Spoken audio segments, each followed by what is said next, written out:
Good evening. Welcome to Hartford Public Access, home of the Whaler guys, home of the capital city in Hartford. Chilly evening here in Hartford, but no snow as of yet. We're doing all right with the snow thing. We'll keep that out till January or February, hopefully. No, brother. I don't think so, but We got a lot to talk about tonight. We talk UConn hockey, we talk XL Center remodel, and we have a great little puck here made by Michael Patnaud, a friend of the Whalers Brigade and Whaler hockey in general. He lives in Rhode Island. We'll be back to that great puck in a few minutes. But Pete and I enjoyed, first of all, a great evening with the CRDA. They had a public meeting on the renovation of the XL Center. The first step in many steps to come. Yeah. You know, it was a great meeting to have. I mean, first of all, I think this is probably the first time we've had like public input on the meeting. And, you know, we went there, of course, you know, expecting, I think we both expected it to be a little like, you know, a little give and take. Like there's going to be some people against, some people for. You know, overall, we got to talk to a lot of people. Just about every news coverage you can see there. NBC was there, Channel 3 was there. You can see the meeting on CTN if you go to their website and scroll back to 11/29/16 for the date. And you can see the meeting and watch it in its entirety. And all the comments were positive except for one. Senator Markley from Southington. Yes. Again, we can't be too critical because he brought up valid points. Of course we can't be critical. I want him to be, he's on his side, we're on our side. Yeah. We know which side we're on. We're on the team, the one that wants to bring the XL Center up to modern standards. I think what you're saying is steel piping. Steel piping. Yep. Not like the Barclays Center. That's right. Where the Islanders play in Brooklyn. That was approved by the NHL. There are two sides. You're right. There's our side, the educated side, and then there's his side, which I don't think he really understands the impact, the overall process, the XL Center. I don't know personally, but I'm willing to bet he hasn't been to the XL Center in a long time. And, you know, as I made a point during the, we had a couple minutes to speak, I got up and spoke and I said, you know, take your tours. You know, if you're one of those people like him, he could get a tour of the XL Center. Sure he could. Go look at the infrastructure. We've done it twice, so we know. That's why we're saying we're coming for the educated side, because I haven't heard anything about anybody going there and going, yeah, you're right, the XL Center is, you know, because like we always say, you know, from the outside, you probably think like, you know, it's standing up, it's working, people are coming in and out. It's not that. It's so isn't my car. Yeah, exactly. Your car's running, but, you know, we have to push it. So, you know, that's the whole thing is like we say, we go into this building, and I don't know, I'm the least handy guy in the world. I can't change a light bulb. But I'll tell you what, I saw a lot of old crap inside the XL Center, stuff that was like older than me. You're right. So, you know, that's an issue. These are things that are going to cost us money down the road. You know, as Michael Freeman said. You said it best when you were speaking in front of a crowd, and you looked damn good up there. I thought, you looked looked like, you looked good. good. You know? Thank God you showered. That was, you know, well, I didn't do that. Oh, well, and you had me fooled. But when you said that the ice sheet is being redone this summer, remember, that is the ice sheet that Gordie Howe skated on. Yeah. I think that was a great point. That whether you're a hockey fan or not, you know Gordie Howe's been out of the game for some time. Oh, yeah. And when you brought that up, you said Gordie Howe skated on this ice sheet. Yeah. And that takes you all the way back to the 72-73 season, 74-75, when the Whalers won back-to-back championships. Yeah. So when you put it in that perspective, yeah, it has to be replaced. Oh, sure. And when we say ice sheet, we don't mean the ice. We mean the piping and the chilling system has to be kept at like 15 degrees. Now, we've heard stories where guys have put their fingers on leaks and all kinds of stuff. I mean, this is not like, you know, this. I tell everybody, we're not getting a car and we want new rims and a spoiler and tinted windows. This is like we need new transmission. We need, you know, an oil leak. We got all kinds of problems. So this is like more of a maintenance thing. But at the same time, you're also bringing the building into this century. Well, I think you know? you said it best. You know, these are repairs that have to be made now to keep the building up to modern standards. But that's just a function. Yeah. You know, everyone says, oh, it looks great, this, that, the other thing. No, but what's under and behind the scenes are the life safety issues, the fire system, the infrastructure that keeps the building operating. Right. Everything else can look absolutely, my house looks great after I put a coat of paint on it. But everything else, if you don't maintain it, it's going to go down the crapper. Yeah. And we're at the crapper right now. So, we're at the edge of the crapper. Yeah. You know, and so, you know, this is a very big beginning. Like you said, with the two sides, you have Senator Markley, who was the only one that spoke against it, and then about 20 other people that spoke for having the XL Center remodeled, and there was 2 or 3 Hartford residents there that spoke and said, hey, I'll take the tax hike. You know what? Get this done. Yeah. And that's what people have to realize. These are, and you brought it up again, your statistical data when you brought up 500,000 people have been at Excel Center the last 2 seasons. Yeah. That's huge. Yeah, yeah. That's 1 out of every 3 in the state you came up with. Yeah, over the last 2 years, they've pulled in over 1 million people because they had 2 seasons back-to-back with 500,000. They weren't doing that previous to it. This is a proof of concept of the 10% they put in. Now, you know, the people saying, well, why do we have to put money in the Excel?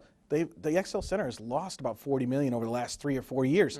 We're just going to keep throwing money into a hole. It's almost like a boat, you know, like you have the boat that you throw money into. But, you know, this is making the building profitable again is something it's almost like you're throwing a stone into a pond. The ripple effect is going to help other businesses, other restaurants. I think it'll even help the suburbs to an extent. Sure. Well, people want to come to a building that looks nice. Yeah, yeah. You know, how many people want to visit a blighted part of any community?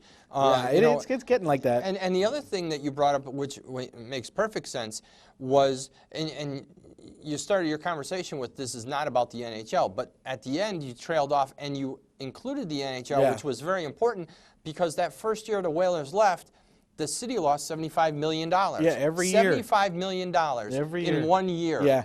And today's estimate you brought up was $108 million. That's the inflammation. Inflation. Inflammation. Yeah. Well, it's pretty sore. Yeah, exactly. It's pretty red. Yeah, it's really sore. It's been tied to the whipping post for a while here. Things get red. So when you get $108 million a year that you are losing for not having an NHL or a professional team in here on an NHL caliber, that's huge. You know, this is money to the state. And you know, the other night when I got all fired up and went crazy about the billboard, another thing, we have other teams in the NHL advertising in Hartford. Right. This is money that we need our people to spend. Pull people out of this state. Put it in the Excel Center or put it to an NHL team, not to Boston or New York. You know, they already have a great fan base and they have both have very successful teams.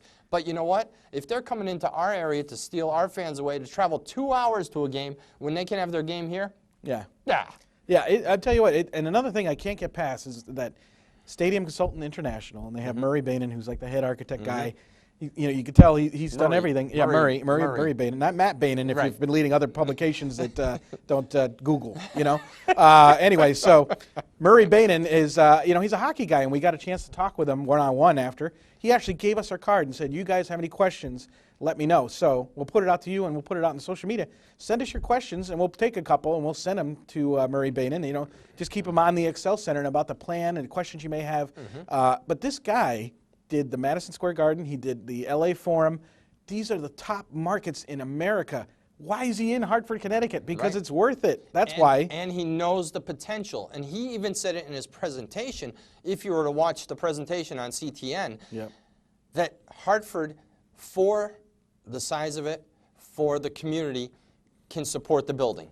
Then he went one step farther and said, if you were to invest in this $250 million remodel or renovation to get it NHL ready, which he also said the Hartford area could support, would only be about $15 million.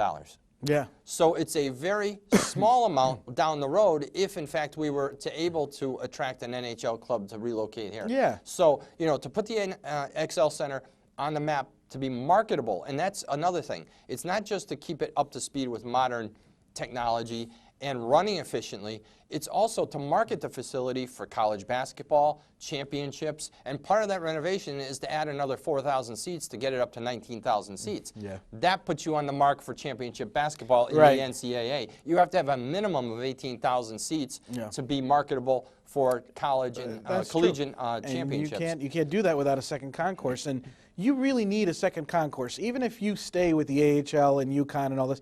Because, you know, we see it all the time. Even with a crowd of 6,000, 7,000, you have lines from the concession stands that go through the concourse almost in a perpendicular, and traffic is traveling. So you get this, you know, almost like intersection gridlock, you know, on that concourse. You need a second concourse so people can travel through this building and get to the areas they need to. And you know as well as I do, you have that many people in a concourse, God forbid there's an emergency, getting those people out could be a struggle, even though Bob Saint said they were able to clear it out in about 6 minutes. Right. In which I was blown away. That was the Bruce Springsteen concert. And that was just amazing. And that was a sellout. So. And it was a sellout, and they were able to do it in a a timely, efficient manner without an emergency. Now, they didn't know they're being timed, but they got out anyway. Right. So. And so, all those things work in our favor. And I think, like we've talked in the off-air show, it was more about this is the first step of many steps. And we're at that point now where the next one's going to be the vote in either late December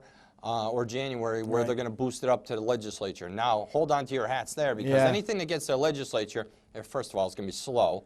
Second of all, with the budget the way it is, we don't know where this is going to happen. If it's going to happen or not happen, or is it going to be for a vote or not a vote? These are all speculative things we're talking about right now. We know for a fact that it was a very positive first step.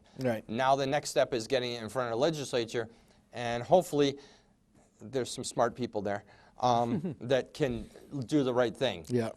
There is a lot of support that we need from you guys, and if that means you have to write letters to the governor, if you have to write letters to all these other representatives that are bashing it, you have to put it forward to them. And you know what? The strength is in the numbers. We have a wonderful group of people that follow us, follow the brigade. They're Whaler fans, the Whalers Booster Club. All of us together as Whaler fans, hockey fans, you all have to put your money where your mouth is. And you know what? Put it on paper, email, whatever you want to do. Bother the snot out of them and let them know that you're pro XL Center remodel. And you know what? There's plenty of stuff that the state, Hartford, wherever you may live, spends money on stuff that you're like, what the hell are we spending money on? This is something that we can all agree as sports people that we can, okay, we'll take the hit on taxes if we get a brand new facility. And that's what we'll basically have, is a brand new facility, because Murray Bainan said the same thing. And that was, this is just as good as a brand new facility. So now that I'm all done, I'm all fired up now. My ears are red. Well, he even brought up the point. He's like, you showed pictures of the building looking from where the train station is up towards Ann Street. And he said, this building kind of reminds me, this is Murray Bainan talking, he's like, this building reminds me of somebody who built it like in World War II, because it's like, it's such a robust concrete structure. But in that in itself, it is so robust and so has so much support that they can knock down walls without, worrying about load bearing and this and that, and pillars and this and that. So it actually makes it feasible to make these moves, and that's why you're getting a brand new facility at half the cost. So well, now the big first step is that ice sheet, because like they said, once you put the ice sheet down and replace all the guts underneath it, you can then put a crane on it that will support it to start the interior demolition. So that's important too. They're kind of, that part is kind of like something that's like, well, when we get this done, we can do that. So it's, again, it's always the process, it's progress. You and I will have a cane maybe by the time this is done. But, I'll get handicap parking. Exactly. Up front. It's just, so, we're just trying to help push it along, because to have this falter, it really would put Hartford in the type of situation where, how many people are going to go to Yard Goats only in the summer, and then in the winters with a downtrodden XL Center that is just mired in technical difficulties. It's not going to be a venue that's going to draw people. It's not the fan experience that Spectra always talks about. Is about the fan experience. Michael Freemuth of the CRDA, Suzanne Hopgood talk about it all the time. It's about the fan experience, and what are you getting for your ticket price when you go in there? Right now we're getting so-so internet access, so-so cell phone service. These are all the upgrades that they're talking about. They're talking about security cameras. They're doing this, that. Remember, these are also targets, and they have to maintain a safe place for people to come see these things. These are all things that we have to think about going forward in the future, and I think we're on the right track. We talked about in the off-air show, UConn football, not a good season. UConn basketball, off to a slow start. The men, the women, picking up where they usually pick up, which is great. They're 6-0. And they're going to start tomorrow night. They play Notre Dame, who's ranked #1 in the country. But these, again, these are the teams that are coming in to visit the XL Center. Gino Auriemma has been on record as saying this place is a dump. He's embarrassed to bring visiting clubs in. Well, he brings up a very valid point. Unless he's reaching into his checkbook, he can have those opinions. Or he can push some people that need to have their buttons pushed. UConn hockey, though. UConn hockey is in a good place right now. Another tie the other night, and they've now pushed further up into the Hockey East standings. They're going to be a ray of sunshine after the football team didn't do as well as projected. Now you have UConn hockey really putting a spotlight on Hartford in the XL Center. Because just, like big things like that. I mean, just outdrawing the other teams is great. But, having it this season, which they've been, we got more ties than twice as anyone. many. Yeah, twice as Anyone. many in the other Hockey East team. But the great thing about this is when you take BC, they split with BC. They won one and they lost one. They won on the road. They split with BU. They won on the road. They lost at home. They split with Notre Dame. Split with Notre Dame. Won on the road. Lost at home. Yep. And they went undefeated against Lowell, who was the number 3 or 4 team in the country. Number 4. It was number 4. Yep. That's back-to-back games doing that too. I mean, you won on the road and then you tied at home in a game where they could have maybe found a way to win that one. Well, they were really, like I said in a Facebook Live message, was they were really lackluster in the second period. Yeah. Early second period, ended of first period, early second period, they were just kind of blah. Yeah. Then the second half of the second period, they really kicked in, and that's where you saw the shorthanded goal they tied the game with. Right. And then there was no scoring in the third. Yeah. It was back and forth, but it was exciting all through the sure. third period because we were sitting on the edge of our seats when we were like, okay, are they going to win? Yeah. Or are they going to lose? Are they going to hang on? Really, I was towards the end, and I said it to you, I was hoping for the tie because that tide had changed a bit where Lowell was really pestering that they're net. a good team. They're a good team. And Huska had a great game. He did. It's amazing how much. I mean, for a freshman goaltender to be this incredible. Mm-hmm. I mean, and we've loved Rob Nichols. He's been fantastic. Mm-hmm. But Huska has just been amazing. And in a freshman year, walking into shutting out BU Mm-hmm. on their home ice. I mean, that is just incredible. And he's proven it again. With his wins over Notre Dame, and then he was in net for the BC win. He was. Yeah. So. If that's going to happen for 4 more years, we'll take it. Oh, hell yeah. Yeah. And, you have, like we talked about, you have 2 strong goalies. Yeah. And maybe right now they're still trying to find themselves. But down the stretch, when we get into the playoff push, this could be their benefit over every other team. Right. That you have 2 solid goaltenders. Oh, yeah. With both Huska and Nichols. One guy's having a rough night. You're not afraid to go to your backup at all. Mm-hmm. I mean, you shouldn't be. Whoever it is, because you got capable goaltenders, and I mean, I would say the best 1-2 punch in the league in terms of goaltending. I don't know how you could argue it because especially with Huska being a freshman and all that, it's just very impressive. So the goaltending is definitely their key to the whole thing. So and again, it was another 30-shot performance. So it was. They were tied 34 all. Yeah. 34 each on shots throughout the game. So you can't get much more even than that. But the only thing uneven was UConn's 6th and Lowell's 4th. Yeah. So that was the only uneven thing. Other than that, I thought it was a very good game. I don't think like I was a little colorful with my explanation of the referees, but this game they let them play. There was a lot of pushing and shoving. It was a very physical game. Chippy at the end. Chippy, they were shoving each other in the face. Well, at the end there. Usually you remember that fat guy? I didn't like him. He just loved to blow that whistle. At the end of regulation, I don't remember who took the shot, but a UConn player took a shot on net against Lowell. Yep. And it was a little bit after the whistle. It was a little bit after the whistle, end of regulation. Yep. And the goalie took his stick and slapped him. And then everybody grabbed the partner, and I'm like, wow, look at this college hockey. And everyone's a little fired up. That's right. But that's good that they got to be scrappy. Passionate. They have to be scrappy. And the crowd was good, even though they were. It was about 30. I think it was 3,800 was the attendance that night. Yeah. They were into it. When UConn missed a shot wide, they had the whoa. Yeah, they were on the edge of their seat. Yeah. The night before, when they played at UMass Lowell, they attracted 5,148. Wow, that's pretty so good. that's a good crowd up in UMass Lowell is always in the top 3 in Hockey East. I think last year they might have finished first. But UConn's still doing well in drawing. That game was a Saturday afternoon game at 3 o'clock. I couldn't figure out why. 3:30. Yeah. I still don't know why it was a Saturday afternoon. I think they thought they were going to have an evening event. And it was originally scheduled, as we talked to the security guy, it was originally scheduled for a 7:05 start, but the league changed the game to 3:35. I wonder why. But anyway, I think a couple more hours later in the evening, you probably would have got better attendance than that. Sure, everyone was out holiday shopping. Yeah. But at the same time, you're always going to pull in 3,400 if UConn's playing, the Mites of South Windsor. Yeah. They're pulling in a little over 30. Well, the good news is they brought a bunch of kids in.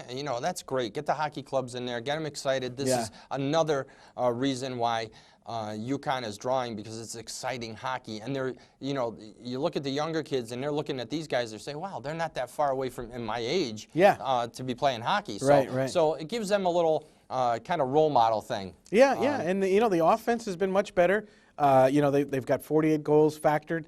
They've given up 47. That's pretty tight, but you know what? They're on the positive side, and I don't think they were there last year or the year before. So, that's good to have a little bit of offensive scoring. We've talked about they're 3 or 4, possibly 5 players deep with a scoring threat. So things are looking good. If they can put something together, win a couple games, because being 6 wouldn't be bad to go into the playoffs with that. Because I think last year they finished 7th. Well, right now you have Merrimack in Massachusetts. Amherst, Massachusetts. As tied for 8th, Merrimack in Massachusetts, so that would be their bracket. Right. Connecticut would, or Boston University and Connecticut would play Merrimack or Massachusetts. Yeah, they'd have to split that. I wonder. Yeah. Yeah. I think things will start to level out after the new year. Yeah. Especially with more of the guests we have in the XL Center are going to be. We haven't seen Vermont. We haven't seen New Hampshire. Yeah, those are going to be tough ones. Northeastern. I don't think we've seen Merrimack yet. Yeah, no. We haven't seen Providence. No. We haven't seen Providence. So those are the games that are going to be coming down the pike. It's all pretty much Hockey East from here on out. It is. It's going to be tough coming in the new year. I think the next game is Friday night. I won't be able to be there, but then the next one after that I think is January 7th. Yeah, they get a break, and also they do some traveling. I forget, they usually last couple of years I think they headed to Arizona to do the. Well, they have a tournament out there. Right. Yeah. I just saw that today. Yeah. So they'll have a couple games on the road and stuff, but then they'll get back to the XL Center, and then maybe we can get that attendance to bunch up again. I still think last I checked, they were 2nd or 3rd in Hockey East attendance, which they always seem to be there. So, and that was our main point about bringing about the XL Center is you got this team that's under 500 that is competing with Boston University and Boston College and outdrawing them. And those are classic. That's the hockey. Boston market. Yeah. So, all good things so far. It could be a little bit better, of course, but, we could have been worse off. Who knows? What was interesting is you saw on that first line, you saw Laturnov head over to the winger position. Yeah. Tage Thompson was the center. Yep. Latunov over on the right wing side. Yeah. So it's interesting to see how Kavanaugh is shifting the players. Yep. Another great performance from Ronan. He had a great Kevin Deany-esque chippy game. He's a constant hustler out there. Yeah. And I enjoy seeing him play. Yeah. And, before we run out of time, we do have to give Michael Patnud props for the Whalers. Check that out. The Whalers puck he made, or his buddy made out of Newport, Rhode Island. It says Hartford Whalers with the logo.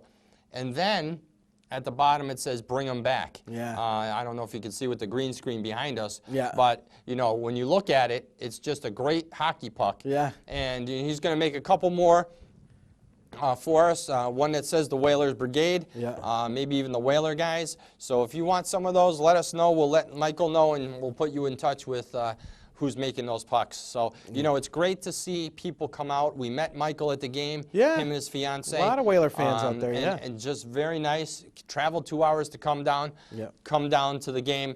Again, Michael Patnud put this thing, there it is right there. And I'll put my hand behind it so you can actually see it. Yeah. There it is. It's a nice see-through puck. Yep. It's Perfect great. paperweight. And we haven't shot with it yet. We're going to see what happens. And on the side, it's all rubberized on the side. So, it could be a great paperweight, like Peter said, and it's just a great novelty. Very well done. It says right at the bottom, bring them back, and that's what we're after with this show. So, thank you, Michael, and we look forward to seeing you. It was nice meeting you. Yeah, it was great meeting you and your fiancée. We ran into a lot of Whaler fans who's very patient because she wore one of his Whaler jerseys. Yeah, you can tell. It's like your wife and my wife. Every guy. You want to here? Throw on this jersey. Yeah, I dragged my wife. Put on this Whaler stuff. Just do it. Yeah. You're part of the club. Yeah. So we have a lot going on. The Wolfpack. Not so good, but they were on the NHL Network the other day. I don't know if you heard that. Well, tonight. Was it was Friday night's game? UConn's on Nesson. Oh, was it on Nesson? No, this Friday. Oh, this Friday. Yes. Oh, how about that? And they're playing UMass Amherst. Oh, okay. Well, they might actually win that one. So that'd be good. Hopefully. Yeah. Well, But the Wolfpack were up in Toronto, and they televised the game on the NHL Network. They ended up losing, of course, because that's what they do. Well, no, they won one, they lost one. Yeah. Let's be honest. Oh, okay. But the one on TV they lost. Yeah, but it's you got to feel frustrated for Ken Germander. Yeah. It's just a lot of inconsistencies with the club right now. A lot of young players and was it Urvik? He got called up. He just got called up to the Rangers. He's the longest standing Wolfpack, I think, that's been in there. He's been there since, the 2011 season, I think. So he's been there a long time, but I don't know. Wolfpack may have They got a long way to go. Someone posted on Facebook a picture of a dumpster on fire, and they said, it's a dumpster fire in Hartford. Start selling everyone. But, you know, hey, listen, we're not in that position. We're not going to be critical of the hockey team. No, it'd be better if they played better.